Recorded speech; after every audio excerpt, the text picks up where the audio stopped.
Fact number 3. A well-regulated militia being necessary to the security of a free state.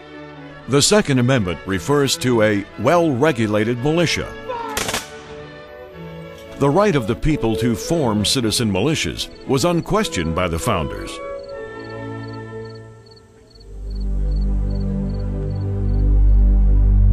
Alexander Hamilton, in the Federalist Papers number 28, expressed, "When a government betrays the people by amassing too much power and becoming tyrannical, the people have no choice but to exercise their original right of self-defense, to fight the government."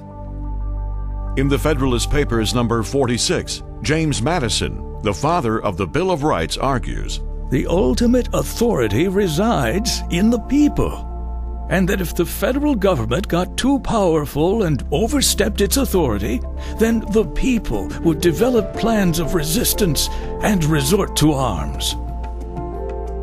Some interpret today's National Guard as the well-regulated militia, but the founders opposed anything but a small national military. There are some people that think that that phrase in the Second Amendment has an entirely different meaning. The phrase well-regulated refers to a well-trained, prepared, and disciplined citizens' militia. They seem to think that it means just the state National Guard, and they don't know their history. That's just not true. The phrase was in common use in 1791 and for more than a century afterwards. The Oxford English Dictionary from that time period defines well-regulated as something that was calibrated correctly, functioning as expected.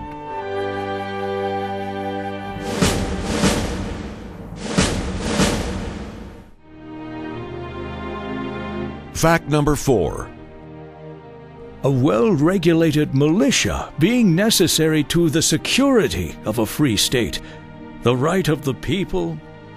Further evidence that a well-regulated militia being necessary to the security of a free state does not refer to the National Guard is supported by recent research.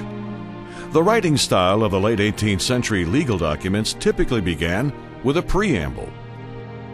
The purpose of the preamble was to state a purpose, not a limitation.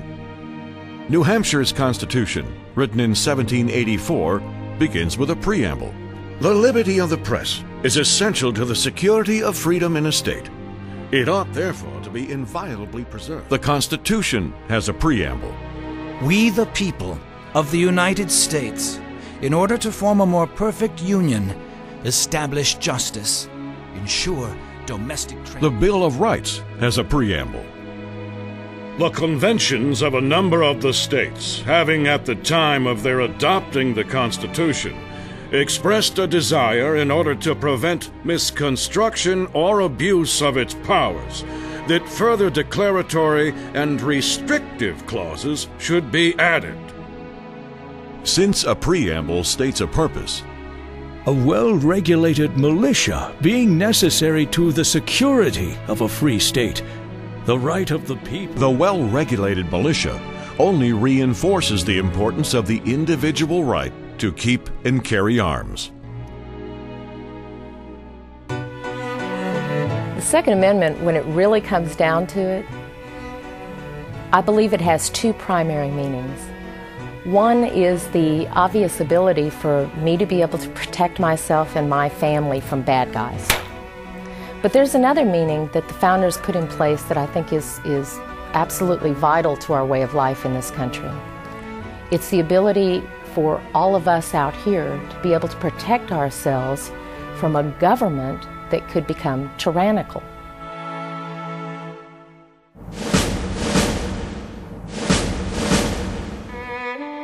Fact number 5. Before the war between the states, some states enacted laws that made it illegal for slaves and freed African Americans to possess firearms. In the infamous Dred Scott case, the Supreme Court ruled in 1857 that people of African ancestry could not claim U.S. citizenship, essentially taking away the right of African Americans to own a gun. In truth, armed slaves would be able to retaliate against their owners. Ironically, even though the framers of the Second Amendment feared becoming slaves to their government, some were tragically willing to permit slavery. Now that slavery is abolished, all citizens of all races should enjoy the Second Amendment's legal protection.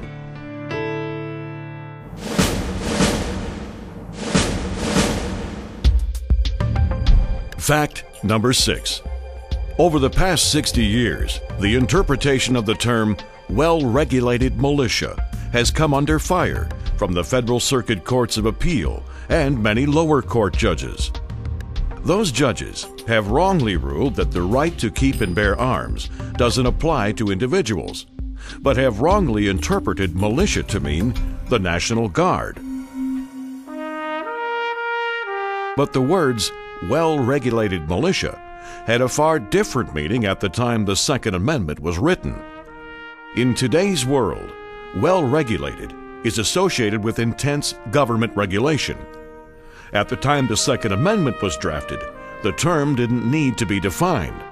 Colonial militias had been in existence for 150 years. With the exception of millers, ferrymen, and slaves, every adult male was required to join. It was your duty to report for service 4 to 6 times a year. You were required to have your own musket, bayonet, ammunition, and knapsack. If you were unable to supply your own firearm, the militia would provide you with one. Militias were well organized, well regulated, with the men reporting to an appointed captain. Not only did you have the right to own a firearm, it was your duty.